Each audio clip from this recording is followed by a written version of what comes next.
Welcome back. You're listening to the discussion Innovation in Government, sponsored by Carasoft on Federal News Network. I'm your host, Jason Miller. My guest today is Dan Carianis, the Director of Public Sector at RSA Archer. Dan, you brought up operational resiliency several times in the last segment. Let me go down that path for more, because I think one of the things that government agencies can do is to have to get in front of those supply chain challenges to ensure that operational resiliency. Walk me through a little bit about the consistency of performance, the security side, how to bring those together so the supply chain doesn't have that, if you will, lagging effect on that operational resiliency, performance, security, and the like. Yeah, so if you think about it, the way we look at things from an RSA Archer perspective, operational resiliency, again, as I stated, it helps organizations. It's our way of helping organizations reflect on how do they continue to be up, running, and providing the product, services, capabilities that they need to support missions, programs, and the general public. And at the end of the day, organizations that we have run into have really not put in automated processes, automated capabilities to track the supplier community that they have, to monitor and measure their performance on an ongoing basis. You used the word trust earlier. So in many cases, you have government agencies that are trusting that contractors are doing the right thing on an ongoing basis. So we have seen agencies moving quickly, and we've helped them where they're deploying software solutions where they are tracking, monitoring, and requiring their supplier community to attest, demonstrate that they're secure on an ongoing basis. You know, they have controls in place, they have processes and procedures, practices in place that they're doing this. So agencies are holding supplier community entities accountable on a more rigorous basis, and they're requiring people to attest, to demonstrate, to show that they're doing this. And we are able to do that using technology today, where we were able to drive controls, be able to pull information, and be able to help contractors show a government organization that the following things are being done to protect data that maybe they might be managing for the government, or access to networks, whatever those things might be, or the component parts that they're providing for technologies that they're providing are basically secure, and there's a good chain of custody around those things. So we've seen more contractors and more government agencies really driving down the path of putting tools in place where they can automate inspection processes, controls are in place to ensure that best practices and security are being met. It's the old trust but verify. It keeps coming up whenever we get into the cybersecurity world. I trust you to do the right thing, but I'm going to make sure you're doing it. One of go ahead, Dan. Yeah, I was going to say, you hit it right on the head. You know, it's trust but verify. I mean, it's been a concept that's been around for, forever, but still very much holds today. And as a result of the pandemic, I think as people have had to modify the way that they do business, I think it's increased the spotlight, back to your question earlier about suppliers. And I need to now think of them again as part of my broader risk profile, my broader ecosystem that we like to talk about. And we have to make sure that everybody's doing the right thing. Again, a bad actor only needs to be able to succeed once for bad things to occur. So it's in everybody's best interest, government as well as their contractor community, to up their game. And, the supplier community is an area that the government has certainly been focused on here as of late because of that. Help me dig deeper into this concept of using technology, whether it's a software solution or some sort of automation, to do the trust but verify.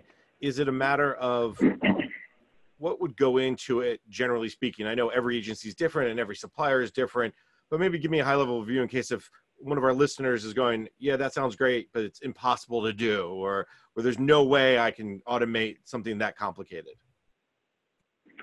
Well, Rome wasn't built in a day, and so I think it's really not feasible for an agency to just stand up a highly automated vendor management program in a short period of time. It's kind of, we view it as kind of a crawl, walk, run process. So in the beginning, particularly for maybe medium and smaller agencies that don't have the resources, they're probably managing their suppliers, their contractors today in a very, I would say, a very manual way. We see that quite a bit. You know, spreadsheets, you know, I'm documenting, I'm calling suppliers, I'm validating things. So putting the software tool in place where I can automate the collection process just within one environment and potentially sharing that across my organization. So other organizations, you know, if I've got a relatively stovepiped organization, wouldn't it be nice to be able to share that information across the enterprise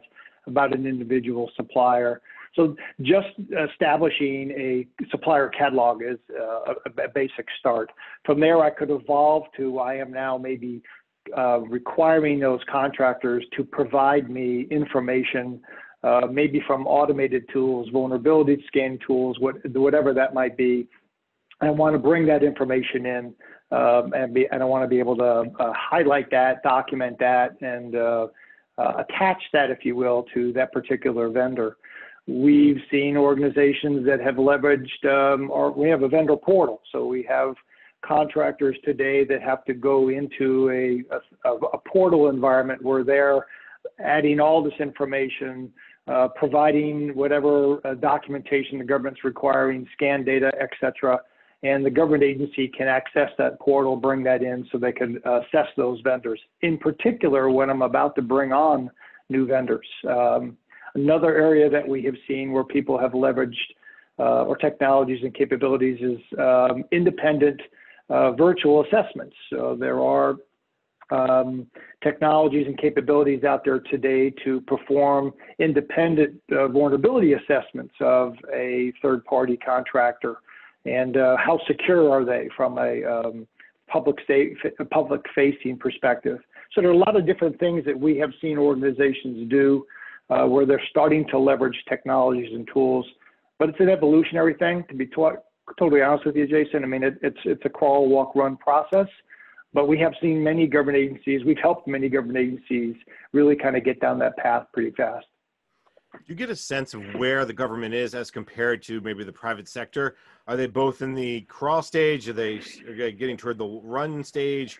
Where would you put them from a government perspective, just based on the clients you work with and the people you see? I'd say it's a cross section, depending on how you slice it. If you think about the financial community today, think about big banks today. I think they do a lot of this very well. We work with many of them on the commercial side. There are many government agencies that are doing it well, in addition to just the financial community. You have, in my mind, mid-tier and smaller organizations who, again, my comment earlier about not having people, the technologies, the financial wherewithal sometimes to do things as well. We tend to find that they're not as efficient, they're not as effective, they don't have as much visibility into their supplier environments. And so we see, you know, oftentimes that's where there's more risk. We find that we're helping more of them over the course of time at an accelerated pace. So larger agencies that have the capabilities of manpower, people power, the financial will, budgets rather, and the will to go about enhancing their vendor programs, they're doing it well. They understand the importance of it. It's that mid-tier, I would describe it, mid-tier government agencies, mid-tier commercial organizations, and smaller, where we probably see more gaps in what they're doing. And those are areas we've been helping a lot of folks out these days.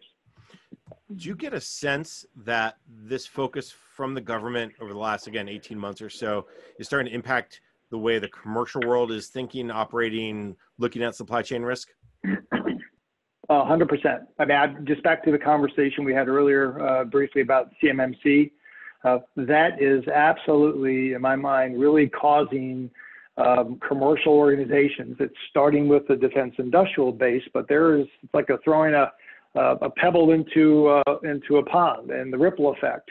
The tier 2, tier 3, tier 4 contractors, subcontractors, suppliers. There is an absolute ripple effect. If you have to be a level 4, level 5 within CMMC, that ripples all the way through.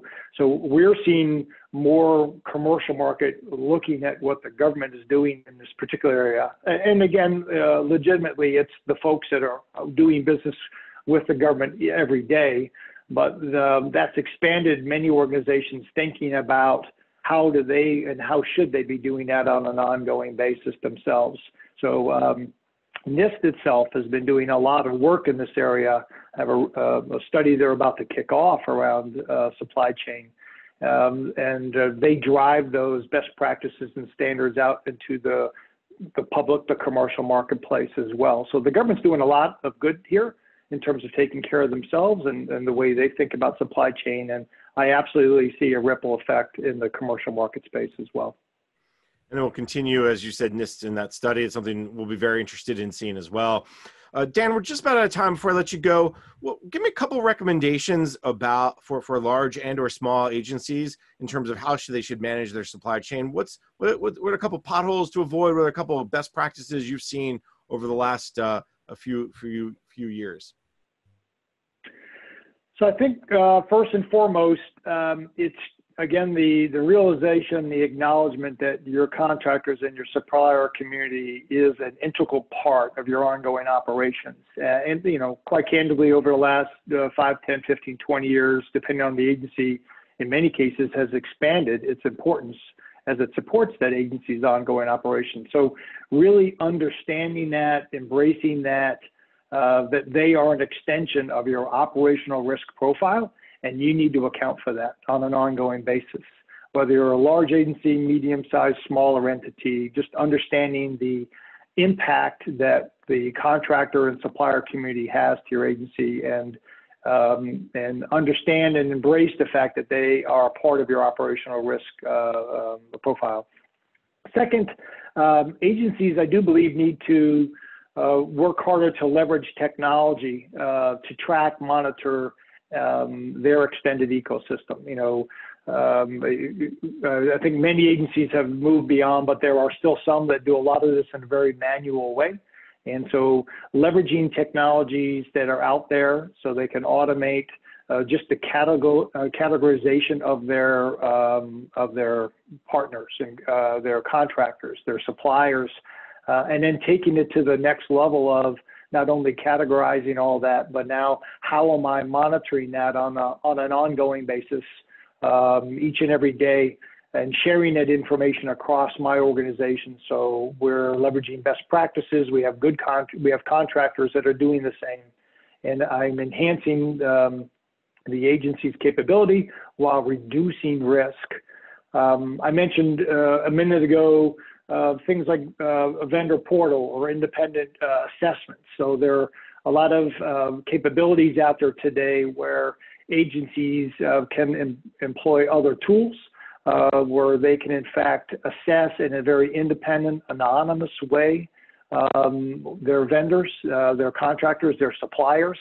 So it's that, trust but verify, if you will, and making sure that that is in fact occurring on an ongoing basis to make sure that, again, I have mitigated and reduced the risk because of my increased dependency of the suppliers that are out there. All right, Dan, this is a topic that we will continue to talk about for a long time, but unfortunately for today, we're out of time. So let me thank my guest. Dan Karyanis is the Director of Public Sector at RSA Archer. Dan, always great to catch up. Thank you for your time today. Thanks very much, Jason. Good to talk to you, and you have a good day as well. I'm Jason Miller, and you've been listening to the discussion Innovation in Government, sponsored by Carahsoft on Federal News Network. For more on this discussion, visit federalnewsnetwork.com and search innovation.